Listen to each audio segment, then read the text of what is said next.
دور حاضر میں جو مسئلہ ہے میں وہ ضرور ٹچ کرتا رہتا ہوں. ادب و احترام ختم ہو گئے چھوٹے بڑے کے. دعا مانگو رمضان کے صدقے بڑے چھوٹے کا ادب و احترام آ جائے.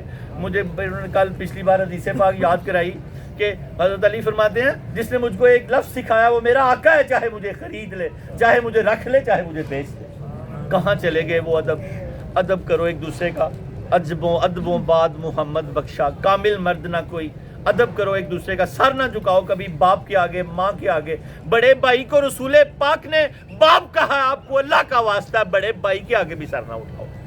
ادب رسول پاک کہہ رہے ہیں. رسول پاک صلی اللہ علیہ وسلم کی باتیں لطیفے نہیں ہیں، خدا رسول کا واسطہ ہے لطیفے نہیں ہے. کیوں ان کو ایسے کر دیتے ہو؟ جان دے دو، اپنی جان دے دو، وہ بات نہ آگے پیچھے جانے دو. رسول پاک نے فرمایا گھر خالی نہ جاؤ کبھی. میں اپنے ساتھ کا وعدہ کیا تو اپنی چیچی بیچ دو، انگلی بیچ دو، خالی ہاتھ نہ گھر جاؤ. ادھار لے لو کسی سے، ادھار لے لو کسی سے، خالی ہاتھ نہ جاؤ.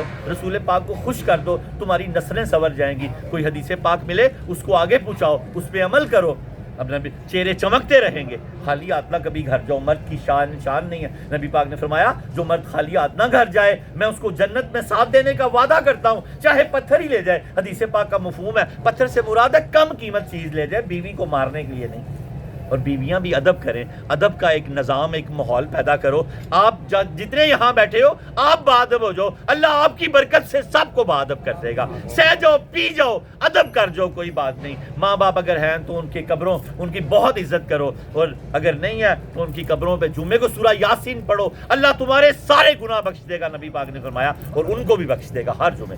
اللہ پاک ہمیں اس کو سمجھنے کی توفیق عطا فرمائے. خدا خود میرے مجلس بود کے اندر لامکاں خسرو محمد شمع محفل بود کہ شب جائے کہ من بودم. عشق مصطفیٰ مانگا کرو، ادب مصطفیٰ مانگا کرو، ادب پنجتن پاک مانگا کرو، ادب مولا علی مانگا کرو. اپنی بیٹیوں کو ادب سیدہ کائنات سکھاؤ، اپنے بچوں کو حسن و حسین کی محبت سکھاؤ. یہی سب کچھ ہے، اللہ کی قسم. قبر، حشر، دنیا، سب میں یہی کام ہے.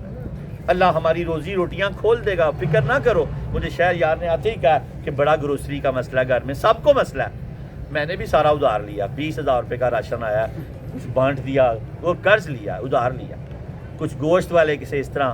یہ سب باتیں ریکارڈ ہو رہی ہیں، اس لیے بتا رہا ہوں کہ کرو، گھروں کو ویران نہ کرو. کم زیادہ کر کے کچھ مومن کے لیے بہترین دن ہے یہ. اللہ فرماتا ہے مومن کو خوش ہو جانا چاہیے. حدیث پاک کا مفہوم ہے جو رمضان کے آنے پر خوش ہو جائے پورا سال خوش رہے گا. خوش تو تبھی ہوگا نا جب بیوی بچے خوش ہو گئے.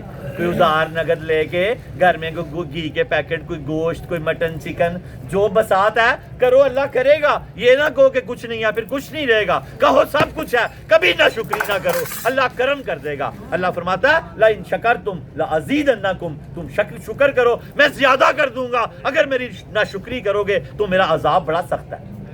نہ شکری نہ کرو، کسی طرح بھی بیویوں کے بچوں کے پورے کرو. اپنی جان پہ سہ جاؤ. تم حاکم ہو، اللہ نے تمہیں خادم بنایا. کسی طرح بھی کسی سے ادھار نگد لے کے گھروں کو خوشحال کرو. داتا صاحب نے جو روزے کی گفتگو کی ہے سن لو، اپنے دل ٹھنڈے کر لو. داتا صاحب نے تو کوئی بات چھوڑی نہیں، اللہ کی قسم. اللہ ہماری گروسریاں بھر دے گا. اس محفل کے صدقے ہمارے گھروں کے اندر امن آ جائے گا، برکتیں آ جائیں گی، ادب آ جائے گا. ٹھنڈی ہوا آ گئی ہے، اس بات کی دلیل آ گئی ہے. یہ حدیثوں میں پڑھا میں نے. بارش کا آ جانا، ٹھنڈی ہوا کا آ جانا مور ہے. جاؤ آپ کو مبارک ہو، آپ با ادب بھی بنو گے، رزق بھی آپ کے ارد گرد تو آپ کریں گے، اور آپ کی نسلیں کبھی برباد نہیں ہوگی، کوئی ان میں خراب نہیں نکلے گا. اللہ پاک نے ٹھنڈی ہوا بھیج کر آپ کے دلوں کو سکون دے دیا. میرے دل کو بھی سکون آ گیا. اور